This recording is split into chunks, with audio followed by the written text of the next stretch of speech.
و مقامات در تاجیکستان رویخط نوی نام‌های ملی را ترتیب دادند که به زودی نشر و به استفاده داده خواهد شد. ساکنان باید برای نوزادان تنها از این فهرست نام انتخاب کنند. کدام نام‌ها اضافه و کدام نام‌ها برداشته شدند. همکارمان با چندی از ساکنان و مقامات صحبت داشتند و پیش از برنامه از همکارم کیومرث عطا پرسیدم که واقعاً چی دیگر شده است. بگویم که فهرست نوی نام‌ها هنوز نشر نشده است، اما خبر درباره تهیه یا آماده شدن آن در شبکه‌های اجتماعی بحث‌های زیادی برانگیخت. مقامات به خبرنگاران گفتند که بعضی از نام‌ها از جمله امیره را از روی خط پیشینه برداشته به جای آن نام‌های به گفتشان فارسی را به مثل انوش و ارمین و ارنواز و بهوش و گیتی و گلدخت و دیگران علاوه کردند. همچنین به جای نام‌های به مثل جسمین شکل تاجیکی آن یعنی یاسمن یا یاسمین آورده شده است.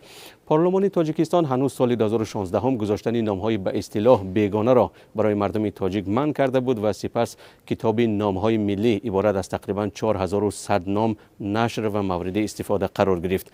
دلاور کریموف، یک منصبدار کمیته زبان و اصطلاحات تاجیکستان، به خبرگزاری از پلیس گفته است که حالا بیش از 1700 نام را از فهرست پیشینه بیرون کرده، در عوض تقریباً 1000 نام نو علاوه کردند که به گفته او نام‌های زیبای آریایی خوانده می‌شوند و ریشه در میراث فرهنگی باستانی فارسی تاجیکی دارند.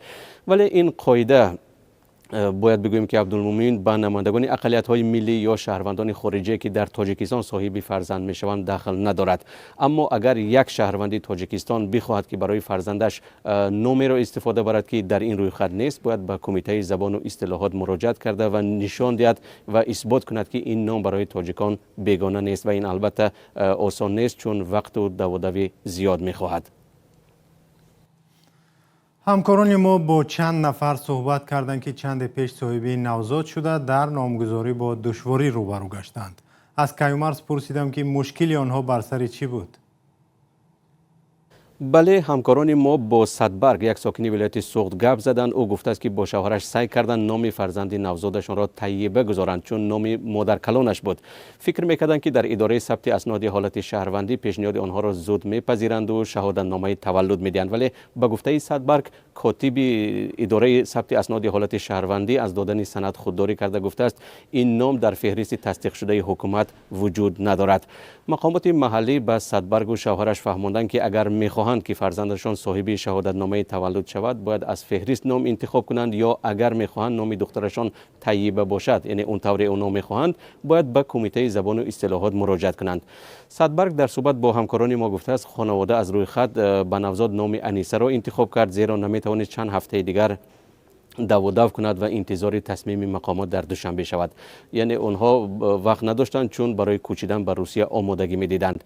چندی از همصحبتان دیگری ما گفتند که ظاهرا مقامات نامگذاری اسلامی را در تاجیکستان هدف قرار دادند، ولی حکومت هیچگاه به طور آشکار نامهای اسلامی را منع نکرده است، اما بارها از شهروندان خواسته شده است که نامهای صاف تاجیکی فارسی را انتخاب کنند. نامهای مربوط به چهره‌های برجسته اسلامی به مثل سمیه و خدیجه و محمد و ابوبکر در جامعه تاجیکستان به چشمرس رایج شدند. یک تاریخ نگار در دوشنبه که نخواست نامش در گزارش ما ذکر شود گفته است مردم باید در انتخاب نام نوزاد و لباس آزاد باشند چون اینها مسئله های سیاسی نیستند.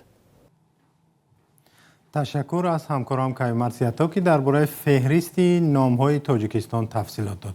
بینندگان ارجمند، اگر شما هم درباره نام و نامگذاری کودکان در تاجیکستان نظری دارید به این بحث در شبکه‌های اجتماعی رادیوی آزادی همراه شوید. سلام، اگر خط و خبر می‌خواهید ما داریم. نوید بامدادی، سرخط خبرها، اخبار تاجیکستان و جهان، گزارش‌ها و تحلیل‌ها. چی می‌گذرد و چرا؟ دانستن، فهمیدن است. ضمیمه یا اپ ما را بگیرید.